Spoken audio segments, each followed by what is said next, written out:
You are now entering Sentinel's Lair podcast show.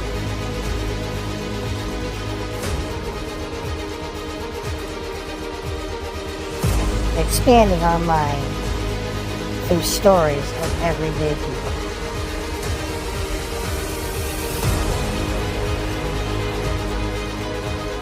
Welcome, everybody, and Angelina, who's our guest tonight. Episode number 5. I'm really excited about this. Before we get into the guest, I just wanted to go over a couple things real quick. One, I want to thank everybody for checking us out, listening in. I also want to personally make and publicly mention Rosalina, who became our first supporter through buymeacoffee.com. That's a link that we're for buymeacoffee.com/Sentinel's Lair, where anybody can go and who likes what we're doing and can go and help support the show.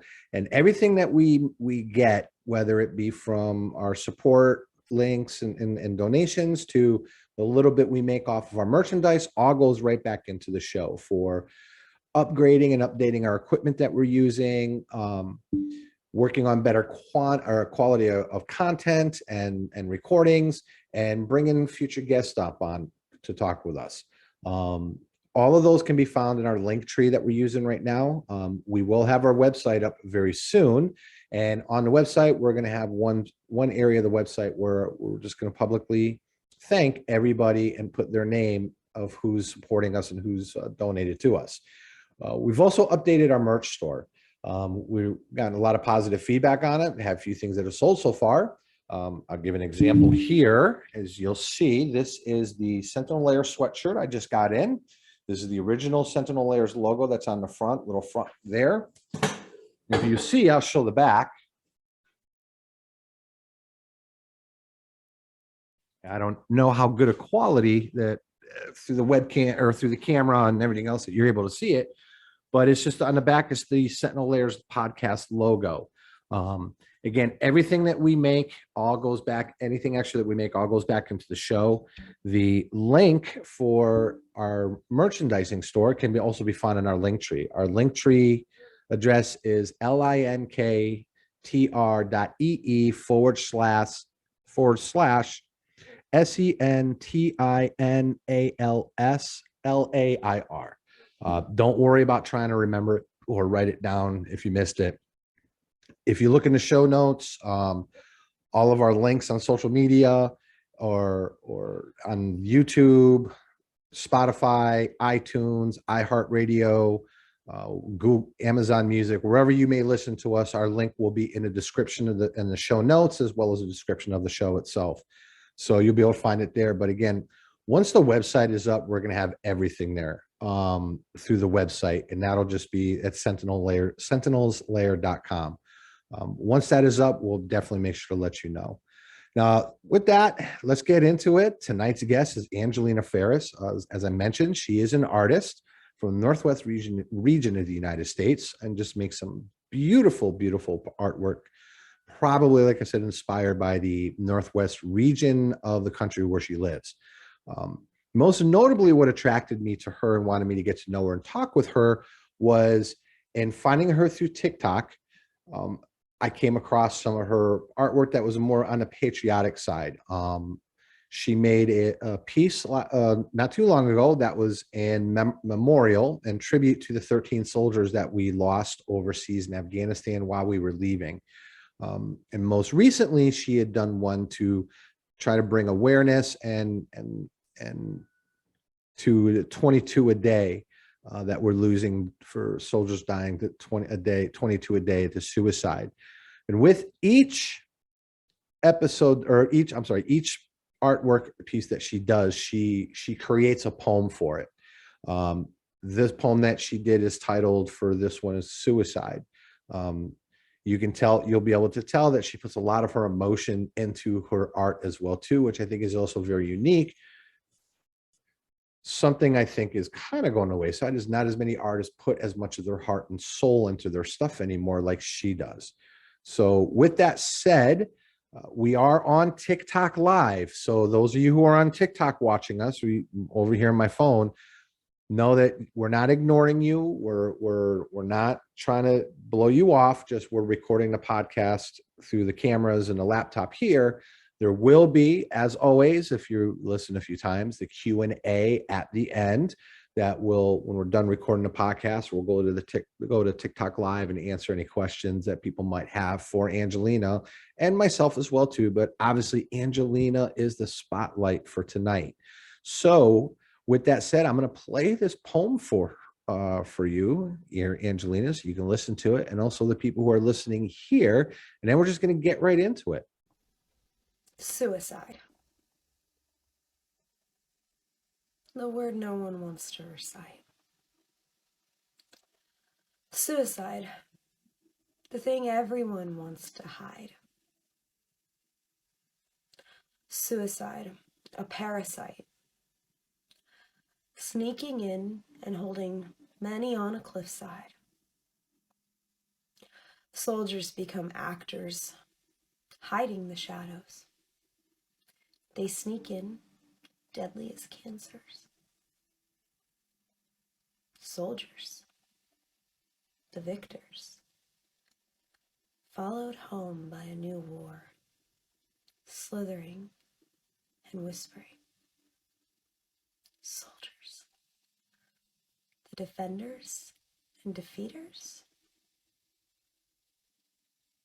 chased by hangovers, horrific phantoms, random depression, self-exclusion, emotional intrusion, and so much more. Left in disillusion. Soldiers prevailed and then derailed, failed by all those who preferred to see through a veil. Suicide. Any is too many.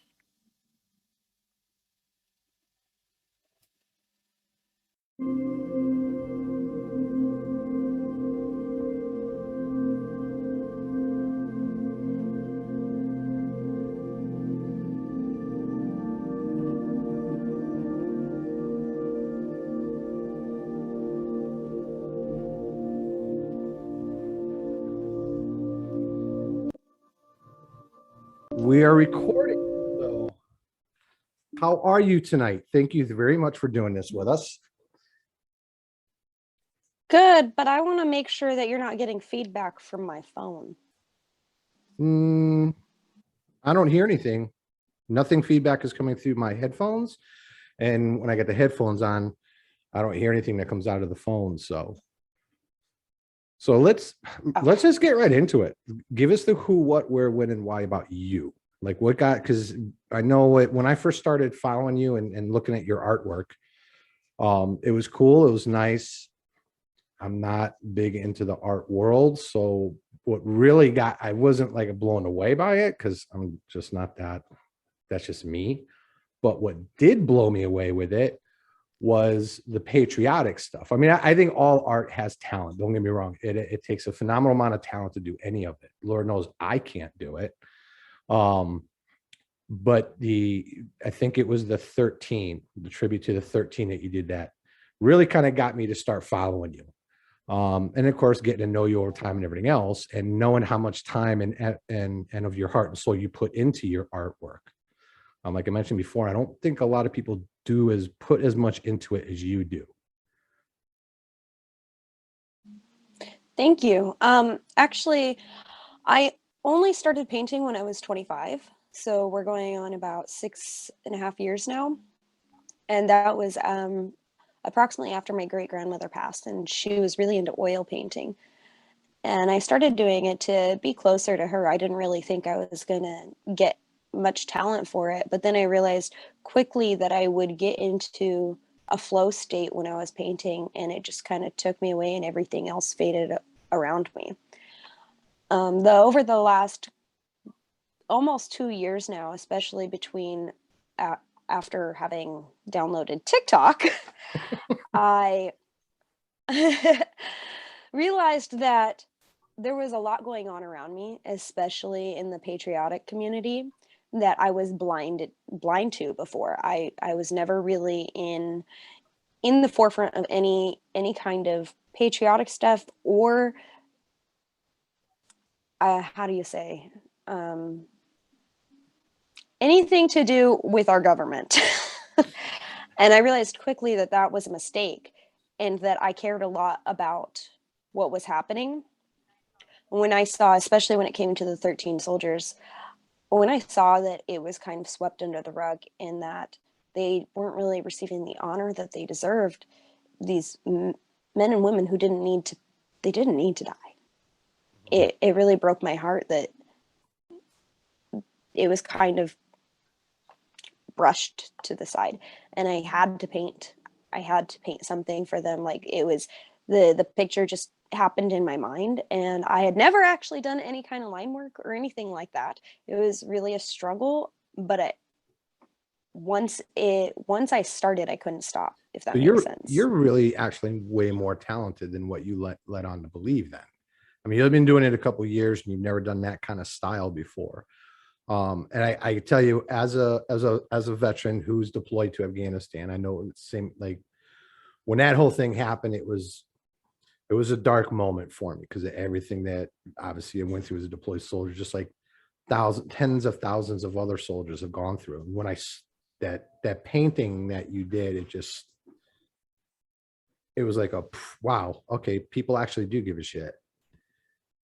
And to know that that's the first time you did it, and that, like, when you're saying that the line work, what do you mean? Like the way the waves of the flag were? Yeah. Originally I tried to do it actually as lines.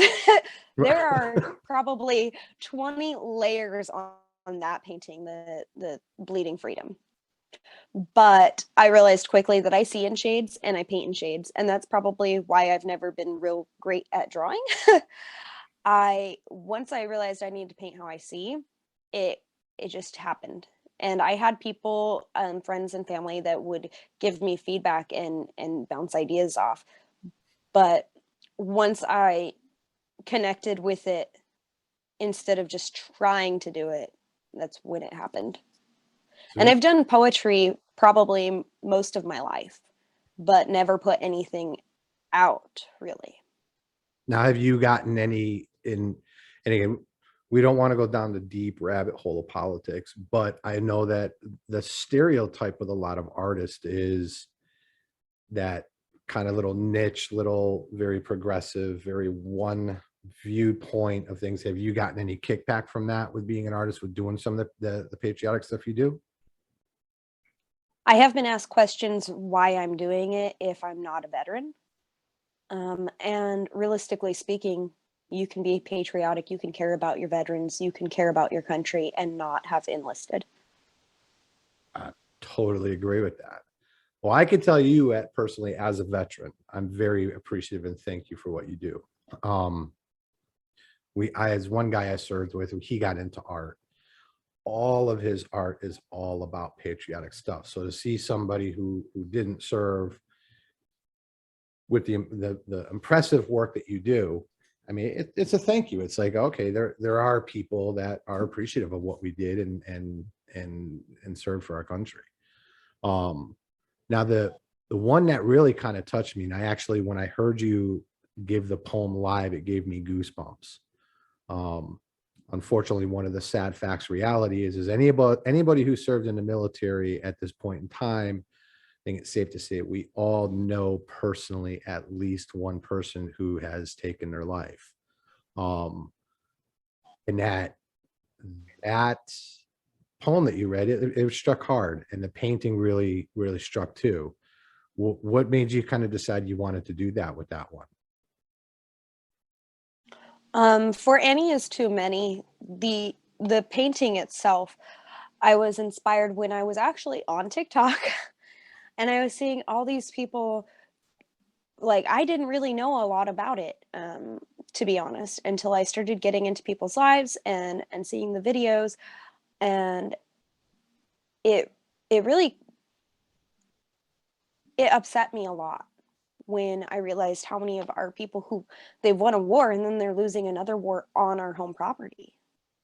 Like they get home and then they're losing another war, and these are the people who are the reason that we are able to live free. We're able to fight our monsters on a day-to-day basis.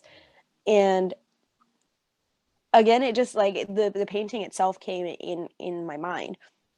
The poems generally come later, and I let the painting itself inspire me. I sat there without the last line and the title probably for a couple weeks, and then one day I was in another live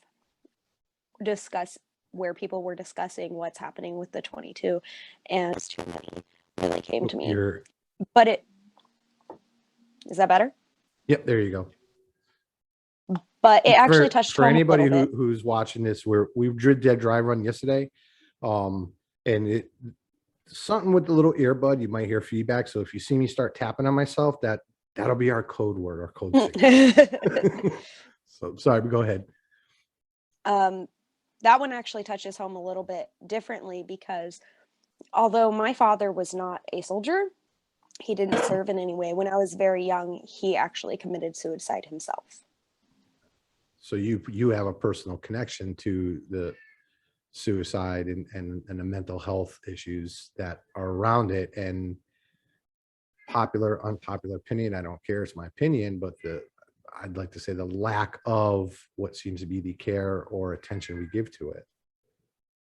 We treat mental health like it is completely separate from our bodies, but if your brain isn't properly working, it's still an organ.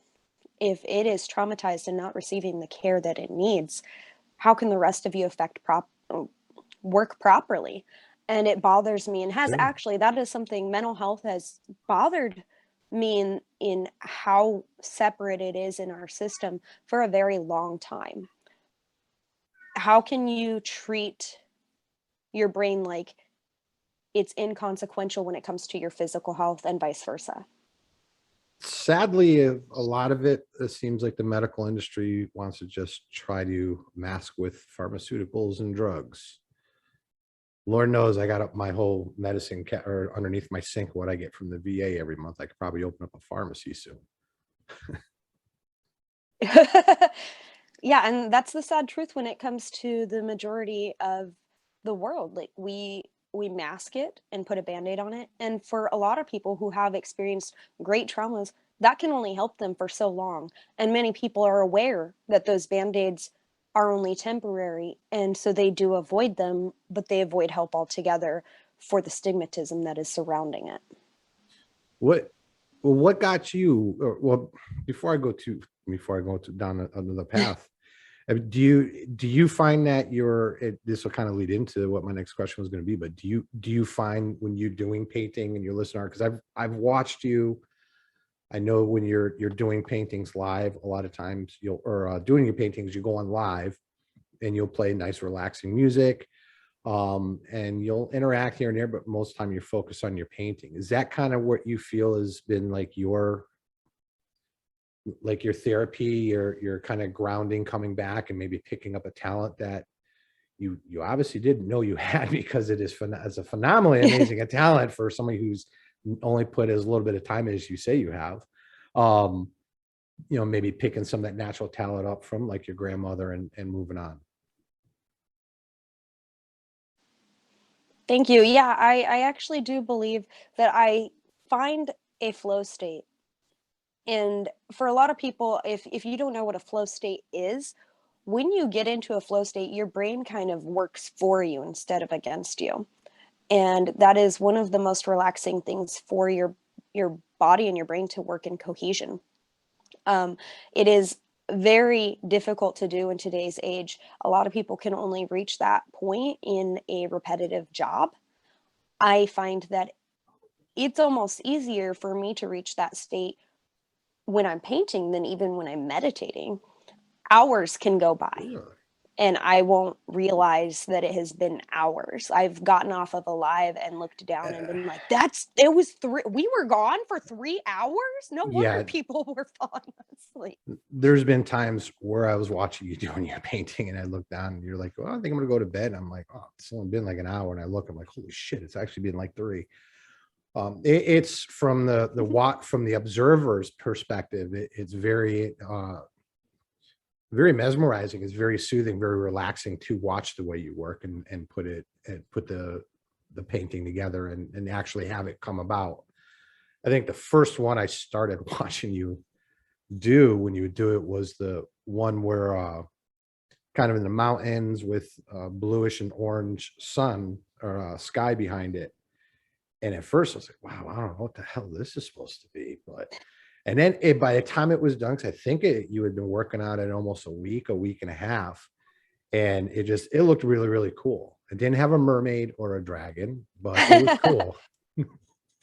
Hey, I painted your dragon for you. You did. For anyone that listening, one of the inside jokes is, obviously I'm a nerd into nerdy, geeky things.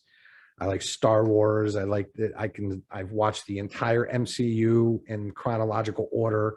And I've watched the entire series back to back of like The Hobbit and stuff like that. So I'm a big nerd. So she was asking for ideas one time. So I just kept hitting her up for dragons or mermaids. And she did the dragon, which came out really, really cool too. That'll be on the picture that when I put this together for the YouTube channel. I actually have it right here. Oh, do you? Yeah, let everyone see that.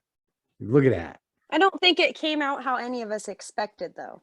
For the record, for anybody who's listening, she did not name it Sentinel, though. But that's okay. Ruby Rose. And you were nervous about the glitter at first, I recall. I was, but it came out looking pretty badass. I got it. It was pretty cool. So, well, besides the painting, like you mentioned meditation.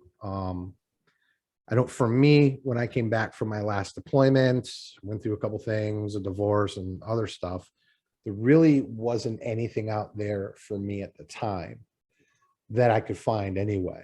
I did have a discussion with a family member of mine who, my uncle, who I did a podcast a couple episodes ago. He kind of introduced me to meditation, getting into meditation and more into becoming more spiritual definitely was my saving grace that took me back down to the level of reality and being grounded. Is that what basically you had done and spent most of your time before you got into art and dealing with stuff is through meditation, or did you have other outlets and routes that you went? Actually, the art came first. And I tried there was actually about a year and a half. I stopped painting completely. I've got problems with my back that affects my nerves and holding a paintbrush. And so I was like, painting's just not for me. I actually put it down, put everything away for about a year and a half. And it was during that time that I found that I fell really low emotionally. And I thought I was doing okay. I thought I was handling things okay. And it was only after I picked up meditation again, or picked up meditation for the first time, because I had dabbled, I had tried, and it was always like, I can't quiet my brain. Like, this is ridiculous. Who's going to be able to do this? How is this really going to help? That was the hardest thing for me, was to sit down and just be like, okay, brain, ooh, shut up, stop thinking, no squirrel. I found guided meditation was a big help for me, but so how did you get your mind to just shut down and just kind of focus? I stopped trying to shut my mind down.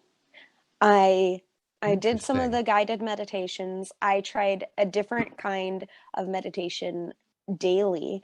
And it wasn't until after I actually went through some very long emotional meditations that were guided that I was able to go, well, by nixing out art from my life, I've nixed out a part of me. And I was just going here and there. Earpiece for you. I was going here and there at different times. There you go. at different times I would paint something here and there, but I was really more focused on meditation. And it was probably over last summer where I spent a lot more time alone. And without the guided meditations, I actually finally felt at peace just being alone. I used to be one of those people who did not want to be alone, and I always had to be doing something. I admit I've been slacking lately. I need to I need to schedule some time for meditating. But in reality, the meditation and the painting go hand in hand. I realized that by removing one or the other, I'm not my best me. I can't imagine you being anything but this very friendly, heart on your sleeve, bubbly person. But people see the same thing about me when they learn about my past. So it's amazing how we can change into a further better when we find something that works for us.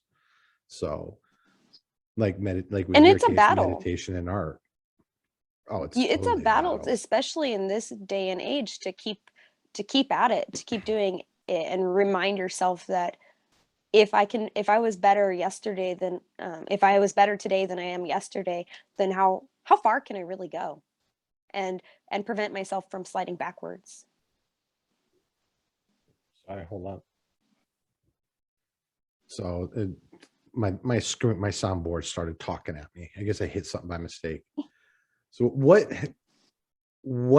do you find in inspiration in regard? Well, let's go back a little bit farther. I mean, because everybody, to get to where you are now, everybody's got a path and everybody's got a journey, and that path or journey, whether we like it, agree with it, wish it, like that saying that God or our deity, whatever we want to call them, only gives us what he knows we can handle. We always like, all right, dude, we're done. Can we have a vacation? Just a couple of weeks of lightness, So what was kind of your journey that really started to steer you in a direction to where you are today? I hit that point. I took the vacation. I took the vacation from people, from things that didn't bring me happiness. I cut out anything extra, and I have a bookstore that's a secondhand bookstore, and I would go and randomly pick books from different sections, anything that spoke to me, and I started reading, and I would spend time just sitting outside reading and then come inside and meditate. I even fell asleep meditating outside one time, and if anybody has seen my TikToks, there is a small patch of grass between, there goes my back door, the sidewalk, patch of grass, the street, and there's a stop sign. And I'm pretty sure people started thinking I was the crazy lazy on the block, because I would either be sitting out there with my eyes closed, reading, listening to music, or just I passed out one time full on. I had grass marks on the side of my face from being out there in the sun for like an hour and a half. Oh, you were so But I lucky took I the wasn't your vacation. neighbor. Oh, I would have had fun with that one. Hey, get the cold water ice bucket challenge right here. No. But there was probably a good few months where I cut out a lot of social media. I cut out a lot of people. And if you see in some of my older TikToks, I'll just be sitting outside in the grass, and some of them are reading. Or even just like one day I was out of fruit and some kid came and sold me blueberries. Those are the days where I was on vacation. I'll have to go back and check some of those old ones out. So that's pretty unique that somebody's actually has the ability and the strength and the mental fortitude to be able to acknowledge that, for one, and then to turn around and be like, well, yeah, I'm just going to do this, and then go and do it. I know for me, I was deathly afraid of doing this. And even beforehand, I mean, I was probably pacing back and forth before this for about an hour. But it's worth it. Obviously, it does best for us when we follow our dreams and what brings us happiness. where do you find your motivation for your artwork outside of like the patriotic stuff you do? Because you have some beautiful landscape stuff that I've seen that you've done. And that dog for your sister, I know you painted your sister's dog. That was a beautiful one too. Thank you. Before I move on, I do want to say when I took a Earpiece. vacation, when I went on my vacation, I still worked. Hello? Yep. Still doing it.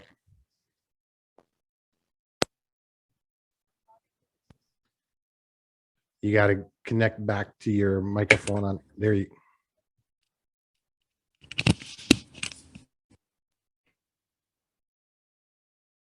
How's that? There you go. Technical difficulties. Technical difficulties all around. So- When I went on vacation, I didn't take a vacation from work. I just tried to maintain a distance and separation from any negativity. But when it comes to inspirations, it's not something I try to seek out. I get an image, or I find some like in my mind, and if it truly calls to me, I got to sit down and make a painting. There's been times where I had planned one painting out, like a field of purple flowers, and I ended up with mountains and an ocean in the sky. Is kind of like that No one, purple flowers to be.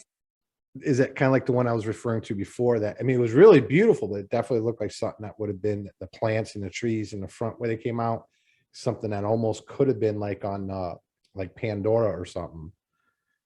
Like, so something like that, where I know you were talking that when what you had your envisionment, by the time it was done, it wasn't really lined up with what you originally said you wanted it to be.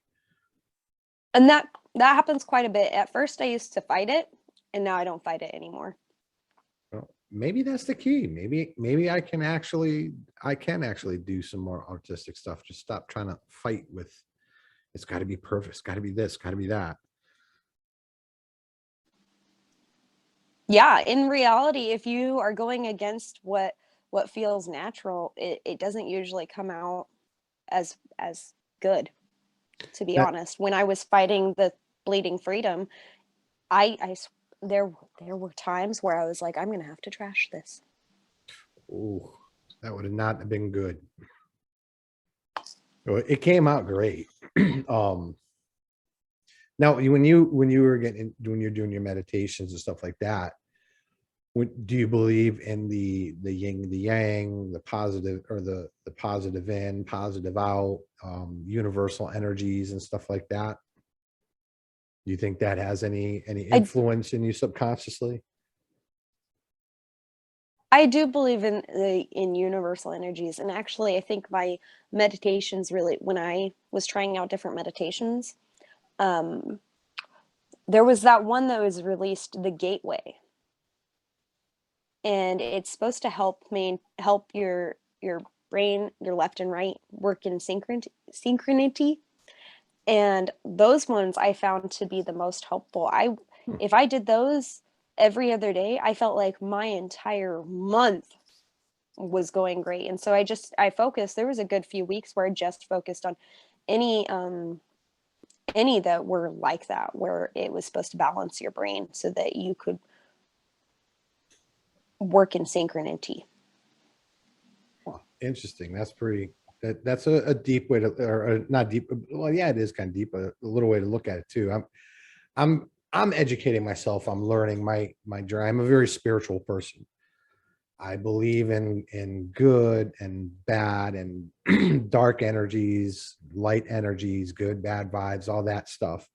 I guess I'm taking a much more spiritual path. So that's why I always like hearing other people's points of views on universal energies and meditation, what it can do and stuff like that. Because I do believe that meditation, it definitely opens you up to some things that you didn't know about yourself and the world. I feel like bad is all perspective, because if you think about anything bad that's happened in your life, and if you think about if it didn't happen, would you be where you are today? So in hindsight, that bad could have been a good thing. It, as much as it's hard for me to have to admit that one. It's easier now, but you're absolutely 100%. It's hard to get some people to see that at sometimes, especially when they really experienced just vile, disgusting tragedies. But yeah, it's how different, might you not be the person and doing the good things you're doing and be centered where you are now if those things didn't happen? I think the other thing that I'm also learning is also taking for bad things that do happen, you taking responsibility for your part of it. Not saying that if something very bad happened to you, that it is all your fault and you should take all the responsibility and put it all on you. But what could you have done to not allow or not allow that situation to have happened? And then the other one I'm having a hard time with is I've gotten better with is forgiveness, not forgiving for them, but forgiveness for me, for my own inner peace. I read a book that actually helped me with that a lot over that summer I was telling you about. Mm-hmm. That book is called Radical Forgiveness. I do recommend it. It does have religious aspects, but the way that they are presented, you can take them and morph them how you feel while reading it. It's not forceful. And that book helped me look at a lot of things differently.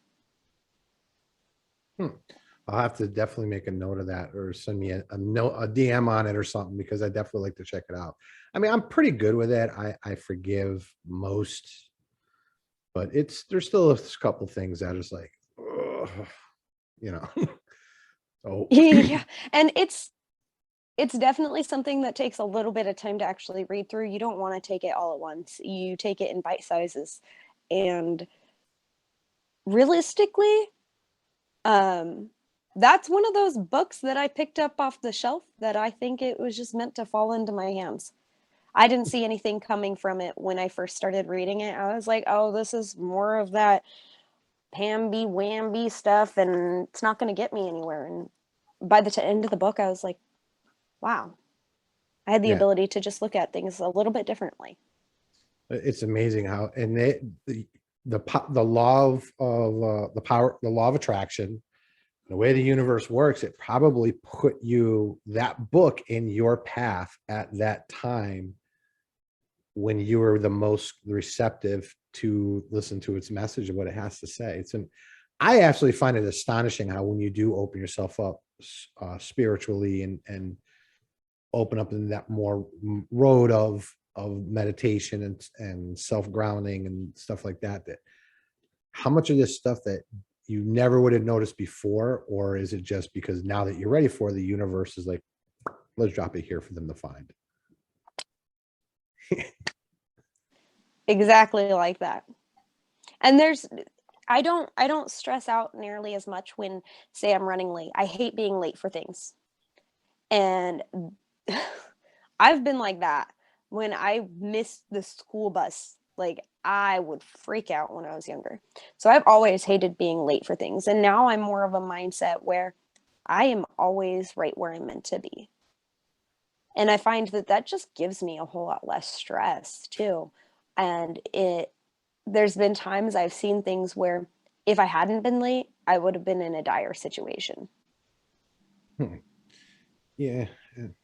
I'm still trying to get over my tardiness thing. I can't, that's the military. I can't, it's hard for that to break that one out, but, well, that's awesome. I mean, I'm actually learning a lot more, because I know we've talked a few times, but I'm actually learning quite a few more different things about you tonight. Now, we're coming up on a little intermission in about 5 minutes, but before we go into that, what's your plan? And do you want to become like a commit? I don't know if I'm using the right wording, like a commissioned artist where you could do this stuff for a living, or if it sells, or do you have another career path that you're looking in that you'd like to go that will fulfill what you want to do with the rest of your life? I actually, you want to know a secret? I Sure. can't stand doing commission. I cannot stand doing commissioned art because I feel like it takes so much of the freedom from me. And like I said, we're all about freedoms around here. But the freedom that I need to actually make the art worthwhile, for it to actually inspire feelings in others. When I've done commissions in the past,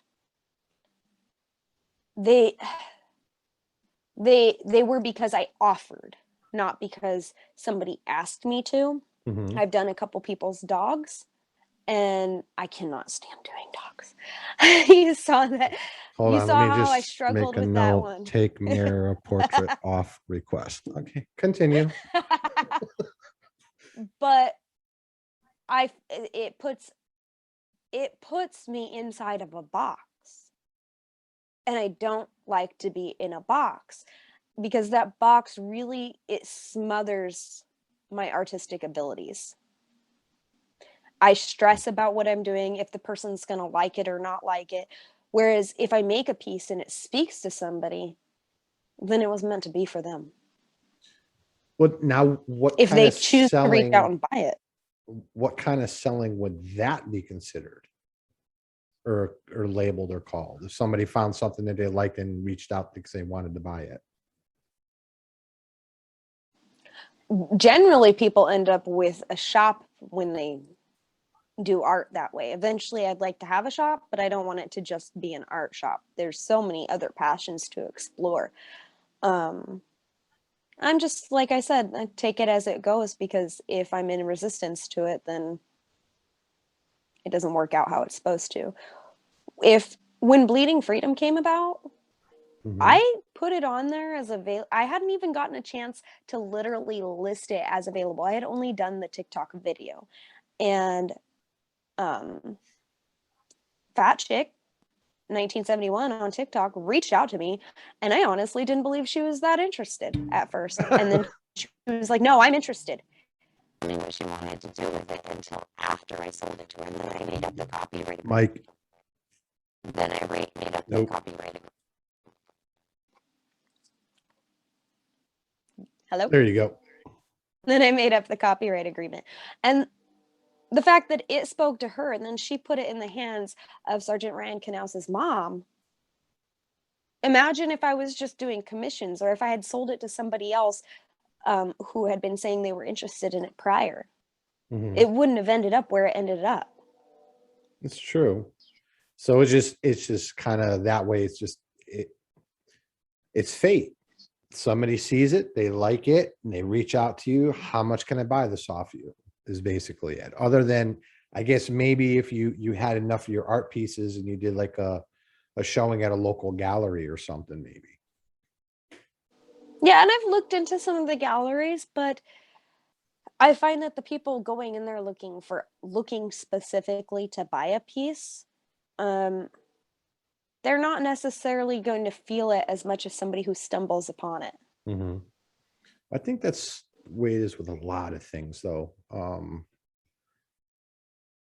I like crystals, like earth crystals, quartz crystals, rose crystals, and I noticed that I don't have a lot, but the ones I do find is, like I said, I stumble across it, or it comes across my somehow, and that's how I end up. You're getting always it, right where you're meant to be. pretty much. So, well, let's take we'll maybe 5 minutes. We'll pause this, and then it'll give us time to use the vet restroom real quick, and then we'll jump back on and finish it out. I got a few more good questions for you. All right, I will set a timer. Hey, everybody. Thanks for listening to Sentinels Layers podcast. This is our 30-second little intermission. If you look at the pictures, if you're watching it on YouTube, this is our products that we have for our merchandise. And if you're listening on the podcast, you can go to our link tree listed in the description. if you or somebody you know has a business and would like to use this time to promote their business, let us know. Back to the program in about 5 seconds. All right. And we're back. Quick little side note. Hope you guys enjoyed that little 30-second advertisement for Sentinel Layers merchandise store. Anybody who might want to be a sponsor and advertiser, that would be your slot where your business or whatever you'd want to have promoted would be heard. So hit me up in the DMs or reach out to me. We'll work something out. So back to the honorable, beautiful, who broke a lot of boys' hearts because you just recently got engaged, didn't you?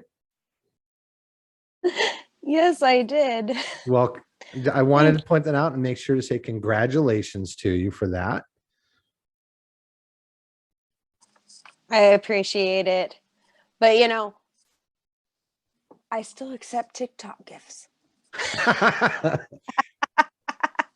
Now, I did kind of troll through your Instagram and your Facebook. Obviously, before I want to bring someone, I want to try to vet them the best I can. But it doesn't seem like there's a whole lot on there as opposed to what you got going on with TikTok. I know that I have found that TikTok I avoided TikTok like the plague. Absolutely avoided it like the plague. But I was convinced to start one up and check it out, see how it goes. And I found TikTok to be just absolutely phenomenal with getting followers and supporters on stuff that you're doing. Like most of the people that are cheerleading this podcast are all from TikTok. Do you find the same thing with your artwork? Actually, yeah. I was resistant to TikTok as well for a very, very long time. And I have a public Facebook page, which I've been slowly deviating away from. And I originally started that when I was writing children's books and putting them on Amazon. And then I completely swapped it over to my art. Hold And on, then there's time out. Children's books you were writing too? All right, what haven't you done? I'm not gonna say that I love the books. I love the idea behind the books, but when it comes to making the art for the books, editing the books, creating the words that go along with them, and basically doing all the publishing yourself, the frustration just takes over, and it doesn't come out quite as good as you want. And if you look into it, only the top 1% of children book authors, especially since there's a lot of them, ever make anything off of them, maybe 20,000. But the series that I was doing was basically an inclusive series. I had Green Gabe Scores a Goal, which a little boy tries something new, he fails and fails and fails. So it's about, not judging people. It's about not giving up. It's about trying something new. And then the little girl, Blue Burfy builds. She's actually blue. She tries doing something that maybe a girl wouldn't normally do back in the day. And she fails and fails and fails and then succeeds. But in reality, the publishing part was really difficult. So I completely switched over. I was losing the art part in it. So I switched my Facebook over to the art, and I found that it didn't, unless you're giving away a bunch of stuff, you don't get anywhere with it. And it's not really about the appreciation of the art on Facebook. And to be honest, everybody's life is just so perfect on Facebook, or it's really depressing. There's no in between. At least on TikTok, I found we're all a hot mess. We admit it, and we're showing ourselves trying to do our best. I started, my original concept was to do a holistic and metaphysical website, like a one-stop shop type place where you can go get your incense, your sage, your crystals, your whatever it might be that you're looking to get, meditation stuff, but also other different products like a coffee, like my stuff. And I started all through Facebook, and I noticed that I really wasn't getting a whole lot unless I was actually spending money.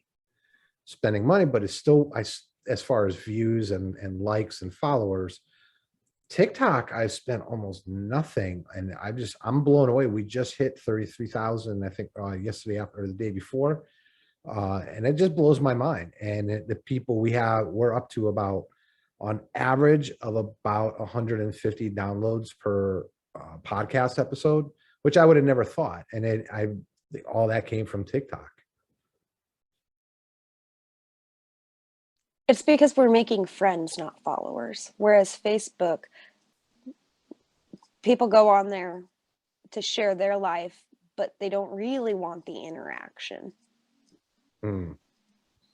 That's I've noticed that with TikTok. Yeah, people they latch on and they follow me. You get your followers that just like your stuff, want to be a fan. But yeah, people, they want it, they crave that personal connection, and TikTok allows that opportunity for you to give that to them. Yeah, I've made friends that I connect with more and on a regular basis than I did with friends on Facebook that I personally met and knew. And because of that, I actually removed quite a few people on Facebook. I have just friends, really close friends and family that I actually talk to. I went down to 80 people on my Facebook, and then I still have my public one, but I don't spend a ton of time on Facebook or Instagram or Snapchat. When I first downloaded TikTok, I was like, I'm probably going to delete this by the end of the day. 3 hours later, I'm like looking at this app going, why didn't I know this? Why wasn't I aware of this? What have I been doing with my life? And I was hooked. Well, I know it between the people that I've surrounded myself with, like my moderators, the podcast, they really helped, whether they know it or not, kind of drive and push me to do it. And then, I mean, even just a year ago, if you mentioned to me about that I'd be doing cosplay, I'd be like, yeah, right. I mean, I thought, and that meditation you're doing a little bit of the wacky tobacco with it too, because yeah, that's not going to happen. But yet here I am. It definitely it definitely gives an outlet to where somebody can open themselves up a little bit more in I don't want to say non-judgmental platform, because you still got people that are going to be judgmental, but I'm going to say in a very much more comfortable setting, and I would say a much lesser judgmental format. It's building a village. My village might be filled with idiots, but we're building it, damn it. No. Hey, if the roof falls down, at least we all go down together. No, I know we're starting to get into a little bit as far as what your plans are for the future. Like, what do you want to, like, what are your goals that you like, where are you wanting to go with your art and with your, I mean, now that you're going to be married pretty soon, are you going to be more focused at that point, being more like raising a family and painting more on the side a little bit, or is it something that you definitely want to continue going with and see how far you could take it?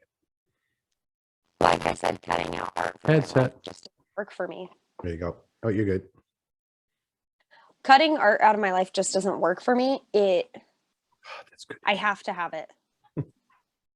I can't not paint. I can't not create. Even when I'm not on here painting, I've got little random things that I do. Like I paint bottles, old liquor bottles I get from people. You've seen the epoxy table. I've got some kind of project I have to create. It's in my blood, I guess. It's in me. And if I don't get it out, like I start to deteriorate on a really metaphysical level, I guess you'd say. Mm-hmm. Like I'm not my best me emotionally, physically, or mentally when I'm not creating in some way. And so my hope for the future is that I don't ever stop creating with my heart. I would like to not have to work full time so I could focus more on my art. but that's something that you have to build up slowly. And as people have told me before, they're like, well, I guess I better buy your stuff now before you're famous. And I can't. And I'm like, well, realistically speaking, most artists, they don't get famous till they're gone. Mm-hmm. And I don't hold much higher hope than that, as long as I spend my life creating things that inspire others. And I said this, I think, in my speech, actually, at the Bleeding Freedom event for the 13. I aspire to inspire. If one person looks at a piece and they are inspired in some way or another that causes a drive within them, then isn't that worth it? It's definitely worth it. I mean, I think one of the best gifts somebody can get that has no monetary value to it, but at the same time, I don't think you can put a monetary value on it, is looking at somebody and not getting the public accreditations for it and the praises for it and everything else, just knowing within yourself that you see somebody being inspired and doing better, and knowing that you had a part to do with that, of saving that person's mental health, maybe even saving that person's life. And it's a very humbling thing. Yes. And I mean, don't get me wrong, I want to make money. We all want to make money. We all want to live a better life. But but someday I hope, like, I want to have not a gallery, but like a shop where maybe have classes where other people that are, no, are we there yet? Can you hear me now? Can you hear me now? Hi. how about now? There you go. Oh my gosh, I'm gonna throw you away if you don't behave. But someday, if I could just have not just a gallery where I paint, but where on weekends maybe the other people can come in and do classes on nutritional stuff, or kids could come and paint, and I can do, like, I can epoxy their paintings into tables around, and I want to have maybe a smoothie shop, because you know how much I love smoothies. Yes. Just like a village, a place for the village. So because that was one of the things I was going to ask too, when you were talking about with classes, is that something that you could see yourself doing that? And, if you do this and you become the next, like, Bob Ross, I just want accreditations. And when you become a big star, remember this podcast to come back and help our clout. But, starting out, like, doing classes and working with maybe people as, like, art as a way of like self-healing for people who maybe were dealing with mental health issues or PTSDs or stuff like that. Oh, this wouldn't just be me giving classes. I would want people like you, for example, on something that you feel strongly about. You could come on a Saturday a month or something, and we'll have, like, people would pay maybe a small fee to, have access to those classes throughout every month, and come get a smoothie and include the community. Anybody who has something that they have a lot of information on could come and do a class and share their information, and it would also be a way to help them grow their dreams. Mm-hmm. And I would get to be a part of that. That sounds like a pretty cool thing. So here's the thing with you getting, when you become a wife, that's where you could tell the husband, like, hey, listen, bro, this is what we're doing right here. So you need to go work more. No, don't say that. Listen, I'm probably the last person to take marital advice on. So. Oh, okay. Everybody hear that? Don't take his advice. He's not going to be doing a class on marital advice. No, definitely not. One of our moderators, he was on here, his screen name is 13 Fox. I've given him a few advice sometimes, and he'll be the first one to say, yeah, don't listen to my advice on marital advice. It's no good. It'll get you in more trouble than it's worth.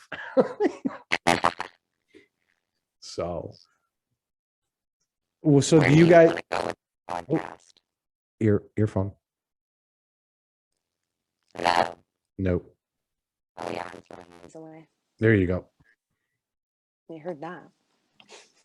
So now you are, I know you're in the northwest region of the country. Is that where you're originally from? I was born and raised in Oregon. Yeah, I actually grew up in Southern Oregon, if anybody's heard of Klamath Falls. Then I moved away. Oregon is such a beautiful, beautiful state.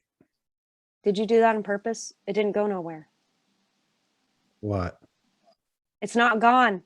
It's not gone. Oregon's It's not not gone. Oregon. It's Oregon. Oregon. Not Oregon. Oregon. Yeah, it's just the way we I talk. love picking You on know what I people mean? for that.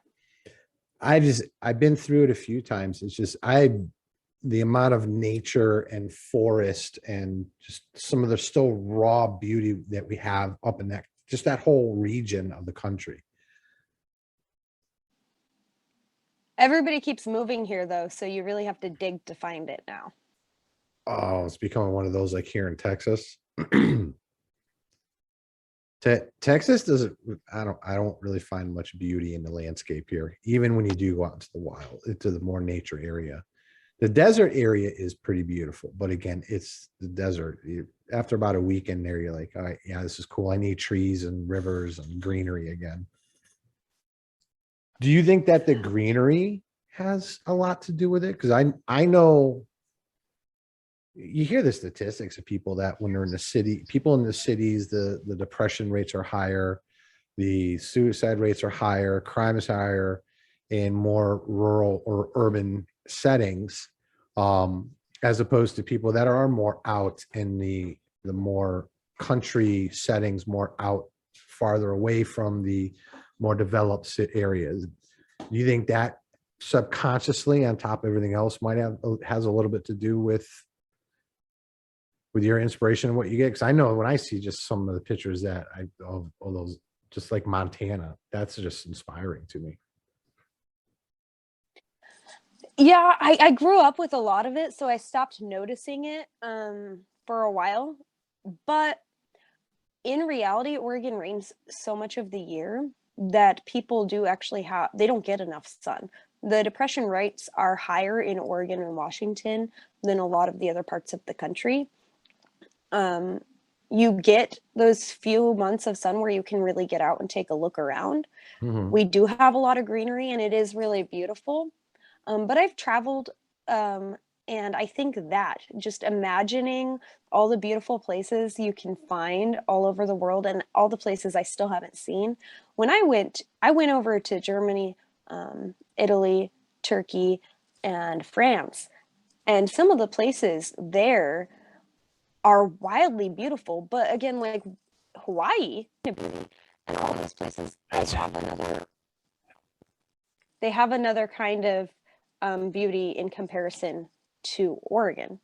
Well, Hawaii is just absolutely gorgeous all on its own. I mean, mainly because I'm a water baby. I love tropical. I love palm trees. I love nice blue oceans where you could look down and coral reefs and that's what coconut trees. That's what I like. So that's probably another reason why I'm not a big fan here in Texas, because I'm like in the middle where there's 4 hours away from the ocean. So, well, do you see yourselves moving somewhere in more of a tropical area? Or, I mean, what would be like the ideal place where you're like, you could just sit back and be like, I'm going to die so happy here because it's so, you want to be there.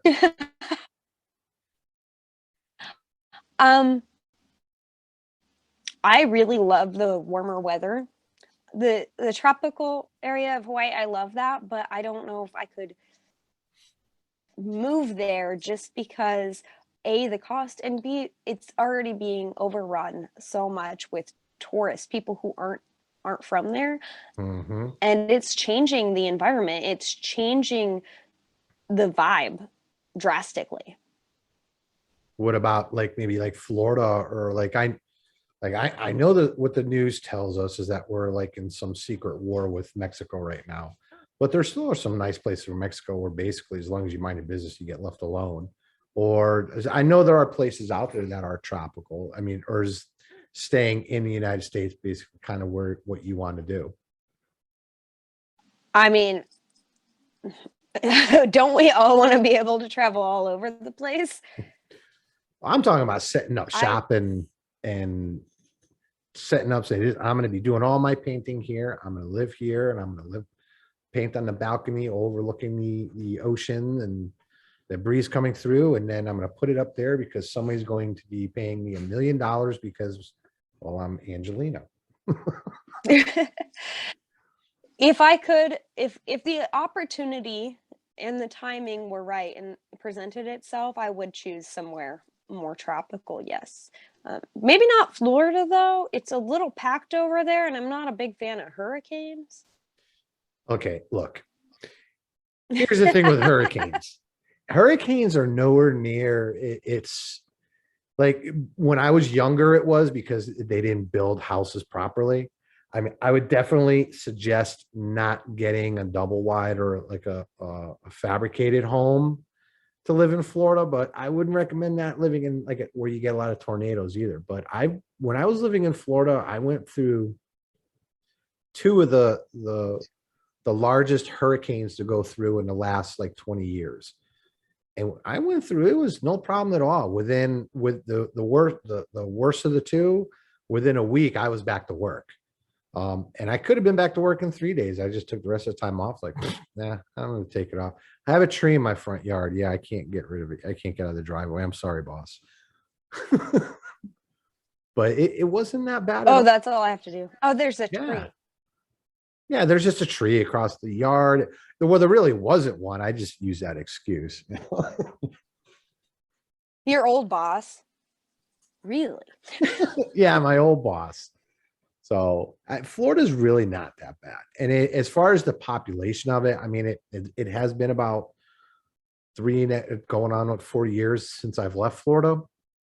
And I know there's been a mass flux of people moving there, just like there has been here in Texas.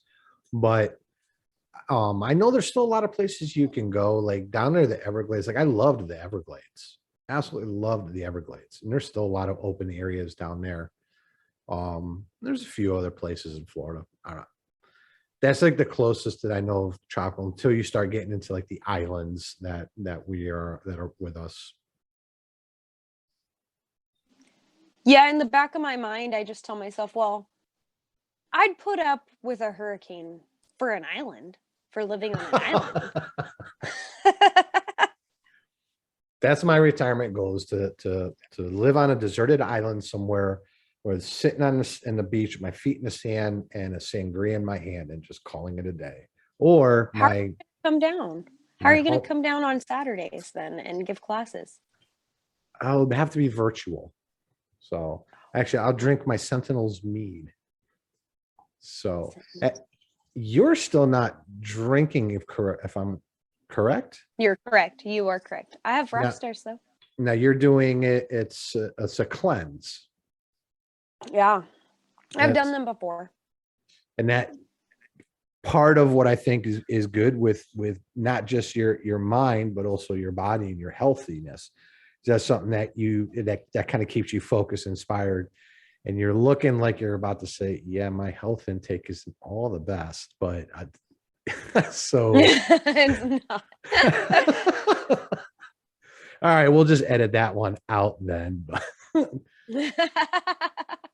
Why is it just something that you just figured, I just wanted to just not drink, and just are you doing anything not in supplement or in replace of, but just more to kind of cleanse yourself out and detox yourself out? I'm cutting back on rock stars and nicotine as well. And I actually had fast food the other day for the first time in a long time. And oh my gosh, I didn't realize how drastically that affects you from eating it on a regular basis until like I took it again. My body was like, what are you doing? Excuse me. No, we don't take this stuff no more. There's just so many chemicals in our foods, and I'm not the best. Like, there are things I will not read the ingredients on, knowing that I will no longer be able to in good conscience eat them, since I know some of the stuff that I know now. I won't eat red vines anymore, and that's my favorite candy, just because the amount of red 40. And I actually went down a rabbit hole and I read what red 40 does to your body, and basically all the dyes. And so I try not to read the ingredients on things I enjoy a lot. I nixed all fast food out myself. Now if I eat McDonald's, I feel like crap for 2 days. But when they have the McRib that comes around, I'm sorry. And you can sit here and tell me all the bad things that are in the McRib. That's not even really a rib sandwich. I'm still going to eat it. It's just delicious. But that's the only thing I'll eat now from McDonald's. I won't be able to eat it. I ran across a video that tells you exactly what it actually is, and I can no longer. But I stopped eating McDonald's after I got food poisoning for the very first time 2 years ago. Yeah, food poisoning is no joke. That's a pretty. Everyone's you feel sick here and there a little bit. It can be a pretty painful ordeal to go through. It was Mother's Day, and Microphone. it was Mother's Day, and I was sick for 2 weeks, and it was bad, and I have not been able to stomach McDonald's since, and that was my favorite fast food. I used to eat at McDonald's and Burger King all the time. I think it's also for when I was growing up as a kid, we didn't eat that much stuff. It was always, we would cook at home, like McDonald's and Burger King or any of that stuff. That was a treat. It seems like over the years, it's just their food quality, and it doesn't even really taste like food really anymore. It's not. It's not.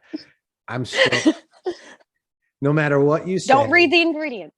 No, I was just saying, no matter what you may say afterwards, some of this in the McRib, I won't eat McDonald's any other time, but when the McRib comes out, I'm getting the McRib.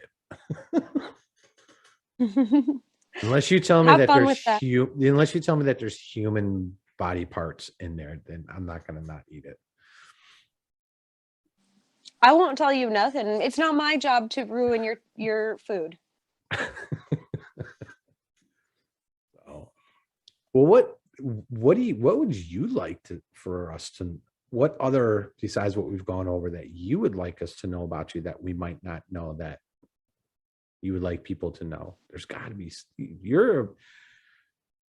you got stuff. You're a very interesting person. We've had some very, very interesting and fun conversations. But now you're putting me on the spot. Well, hell yeah. Well, hey, look, it's not like I dropped hey, I got a girl to talk to me on the internet, and she's on the camera. Am I allowed to ask for inappropriate things now? I didn't go that route with joking around, or anything. So yeah, the spotlight's on you. You should have. I should have. I would have been ready for that. What? Because is it because of my sense of humor, or is it because that it seems like, as we may joke about that, but like that is literally the state of where we are in society, where it's like somebody, you exchange numbers with somebody off the internet, and all of a sudden that's like a green flag to be like, well, what are you wearing? Can you send me some nudes? What? No, that's not how normal humans are supposed to interact. You don't even have to give them your number and it starts. That's why I made that video on TikTok, because I found that if I followed somebody back because I liked their videos, I was getting inbox messages immediately. That just blows my mind, and it really, really does. It blows my mind how many people on TikTok even use it as trying to use it as a dating service. Even when you tell them, like in your case, that you're engaged. I did an entire video saying I'm not the one, and it still happens. I don't know about other guys, but I know like this guy here, he doesn't get that. And I'm thankful for that. So what did you guys have do you guys have a date set? I mean, what we got a few minutes left. What's your future plans that you're like over the next year? What's some goals that you'd really like to accomplish? There's no date set yet. We have other things that looking for a house, the housing market is atrocious. We definitely want to move, but we're probably going to stick closer to this area that we're in right now in this central Oregon. We're kind of in the middle of both of our families, and neither of our families lives close by, but we can travel both directions for them. And I'm working at Amazon, and I told myself I would only be there for 6 months. Uh-oh. But every time I think about quitting, they give me a raise. Oh, they're probably waiting for you to pass on their assembly line or something. Well, I did 7 years at a call center. And from there, I did document processing. I set up appointments and did cellular insurance coverage. And then I was in the fraud investigation department. And then I moved into technical support. And I quit there after I found that people who quit and came back were actually making more than me. And I had been there for 7 years. I started at Amazon, not strapped to a desk, not getting yelled at every day. And I found that drastically changed my mental health as well. And I got paid more. Well, getting paid more is that always makes things a little bit easier to tolerate. But when you're getting paid more and you don't have to tolerate with the other bullshit, that also makes a big difference. So, well, Yeah, and on my LinkedIn, I still have customer service agents trying to recruit me, and I'm like, nope. Well, what art projects do you have planned on that you want to start working on? I am not focused. Microphone. Hello. There you go. Can you hear me now? What happened to that guy? The Verizon guy. Didn't he go to AT&T? Yeah, he went to AT&T. He got paid more money, and he didn't have to walk around as much because the service is good. Because I can tell you that Verizon around here sucks. I'm on Verizon too. Verizon hasn't actually updated their cell towers in a long time, and that's part of it. Well, for what I'm paying them for service a month, you think that I'd be able to not have calls dropped? So, but you don't have any ideas of the next project you want to try to work on or get going? You're just kind of going to wait and see what just jumps out at you and slaps you in the face and said, hey, paint me. A little bit of that, yeah. And also I don't know if you noticed, I haven't been on TikTok quite as much, but when I have been, I'm either reading or actually interacting with people, because when I'm painting, like, it's a little bit harder to actually carry a conversation, because when you're in that flow state, the words, they don't come out your mouth as much, as easily. Oh yeah, well I've noticed, and I think that when people are sitting there watching you doing that, I think they know that you're pretty much, it's like, okay, you're focused on this, you're going with that flow. But you still do find the time to respond to them, which I think is awesome. So, well, look, Yeah, I mean, I try. We've been for about an hour and a half now recording this. Let maybe wind it down. How can people who want to find your information, where's the best place for them to go? If they want to see your artwork, they want to maybe try to buy something.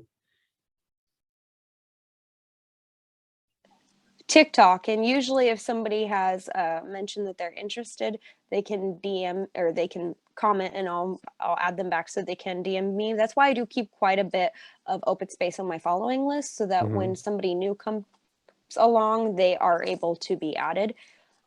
Also, I have an email where when people are interested in a specific painting that I have, angelina.m.ferris@gmail.com, they can directly, because if they need an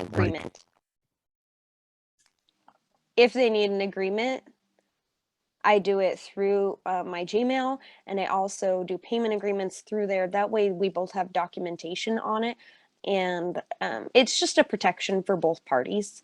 And the agreement for them is mainly, which is not a bad thing in any way, shape, form, just what they may or may not be able to do with your artwork, as far as, because obviously you don't want a bad or negative or a group of people taking your artwork and then using as a staple point, in which then return can have a negative effect on the rest of your stuff that you have and you have come out in the future. Yes, exactly. And that's why I hold on my copyrights. But if somebody does want to do more, like when Bleeding Freedom was purchased, there was a copyright agreement with a limitation on the amount of decals and such that could be made from it. And those items were to go, at that person's behest, whatever they decided for donations and such. But people need to talk to me about that beforehand, because as an artist, I do maintain my copyright agreement, and they'll have to have some kind of documentation and proof. I also do a payment agreement so that they are protected, and that's usually half up front and then half upon receiving it. Cool. So, well, we'll definitely make sure to get all of your contact information and on our show, on the show description, so anybody who watches and listens, they can obviously reach that out to you. I do strongly recommend you guys are listening to go check her out on TikTok, and it is Dream 13F, right? Dream F13, because if you go DRE capital AMF, those are my initials, AMF. And then 13. If you're on TikTok, that's how you can find her. And obviously, of course, if you go to our link tree, you'll be able to pull up my videos there. And the promo video for this episode was up there too.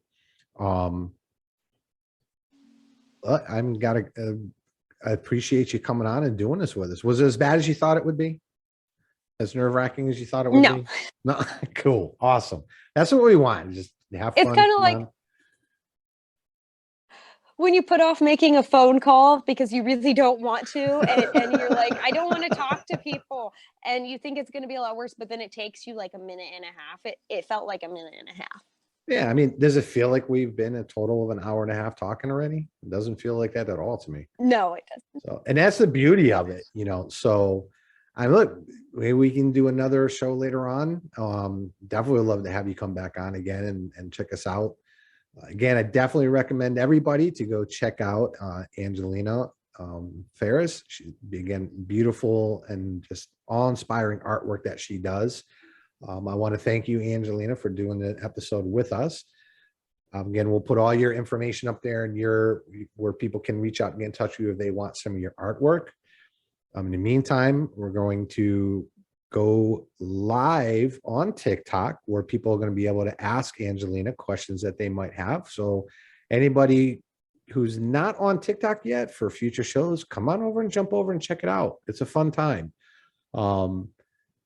Again, I want to thank Rosalina for supporting us on buymeacoffee.com. She's our first official supporter of the show.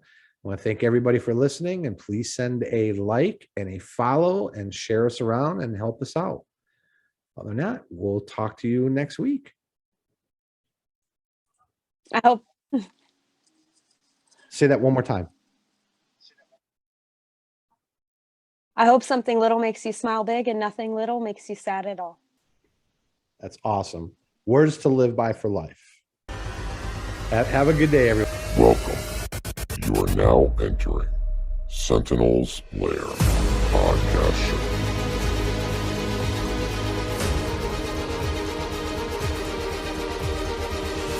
Expanding our mind through stories of everyday people.